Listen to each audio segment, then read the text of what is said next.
Melech HaMashiach, un cadeau pour Hachem, un cadeau pour la Géoula, un cadeau pour tous les enfants d'Israël. On a pris sur nous hier au Fabringen, exceptionnel puisqu'il tombait une neige incroyable, de partager avec vous, et surtout pour faire la volonté du roi, Mashiach, d'étudier ensemble à 10 personnes, minimum toujours, donc de partager. Là, c'est une avant-première, on va dire, pour prévenir tout le monde qu'on enverra un lien, Bezrat Hashem, sur les groupes qu'on a, et que chacun puisse le faire. Ce sera court, un message sur Mashiach Géoula, à la demande du Rabbi d'être à 10 pour le faire, pour obtenir la révélation du roi Mashiach. Alors c'est aujourd'hui que ça démarre, en fait, on va dire que ça démarre aujourd'hui en avant-première.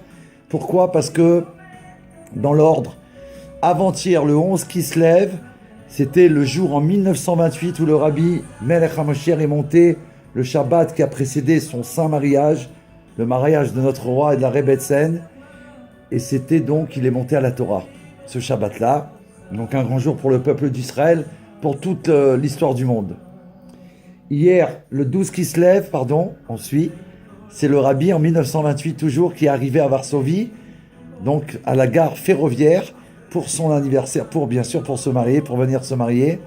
Il y avait des milliers de juifs qui sont venus, qui se sont déplacés pour assister au célèbre mariage de notre roi.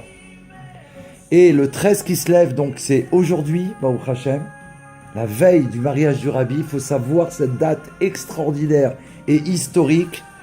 Vous savez qu'à l'époque, après le mariage bien sûr, il y a une fameuse histoire mondialement connue à propos de livres de la bibliothèque célèbre du Rabbi Yosef Yitzhak, des livres qui avaient disparu. On ne va pas rentrer dans le détail puisqu'on racontera ça lors de la fête de Etevet. Mais il faut savoir que ces livres qui ont été volés, en tout cas Baruch Hashem, grâce au Rabbi qui a tenu absolument et impérativement à faire que ça passe devant un tribunal, et ça a été donc devant le tribunal fédéral américain, et c'est le 13 qui se lève en 1985, exactement, qu'il y a eu l'obtention, c'est-à-dire que le tribunal, qui avait l'intention de venir faire témoigner le Rabbi au tribunal, et c'était une horreur pour le peuple juif de faire venir le roi d'Israël, le Mashiach, et que, en fait, le tribunal fédéral américain a pris une enquête extraordinaire, a décidé, avec des recherches bien sûr officielles, à déclarer ce jour-là, aujourd'hui, que le Rabbi ne viendra pas témoigner parce qu'il est considéré par le tribunal fédéral américain comme un roi. Donc c'est aujourd'hui que le roi a été reconnu par les nations du monde. Et donc on doit célébrer ça puisque nous on crie depuis tellement longtemps, vive le roi Mashiach, Yechi Adoneinu Morinu Rabbeinu, Melech HaMoshiach Leolam Vaed. C'est simple à dire, on peut le dire dans toutes les langues du monde. Si les Américains, le tribunal l'a reconnu, alors arrêtez de faire les timides, s'il vous plaît, lâchez-vous, parce qu'il est temps qu'il se révèle à partir du moment où tous on a reconnu sa royauté concrètement. Donc voilà, ça c'était l'annonce de ce mois. On va essayer de faire pendant 30 jours Bezrat Hashem pour commencer. 30 jours, Mashiach Géoula à 10 pour déclencher tout de suite la venue et la révélation du roi. Le roi, il est déjà là, mais sa révélation authentique, Bezrat Hashem, immédiatement. Alors pour cela, on va commencer par l'enseignement de demain, puisque ce sera Shabbat, on ne pourra pas le faire.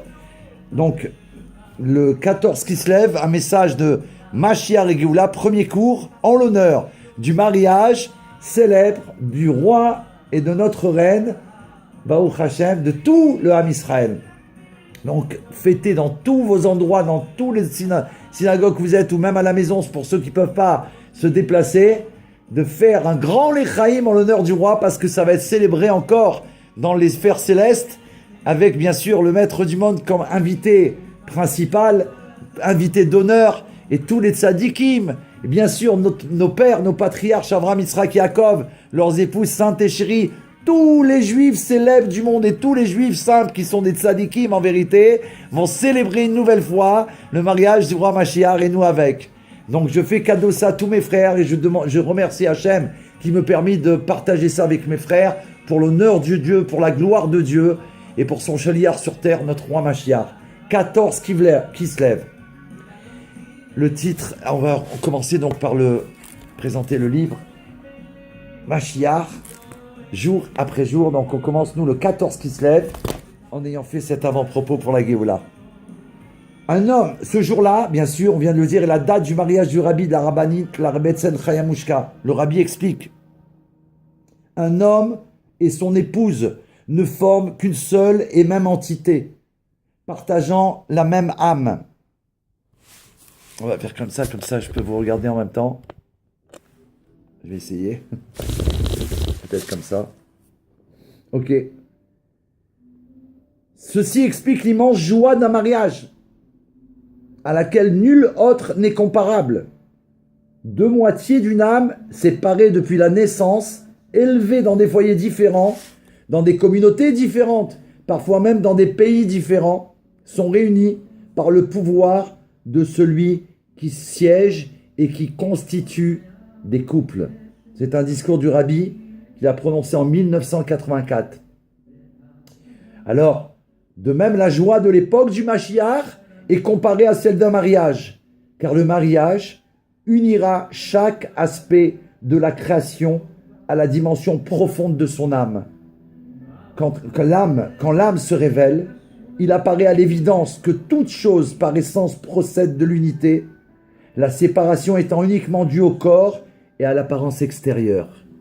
En ce temps-là, toute la création ne formera qu'une seule et même entité unifiée à la divinité.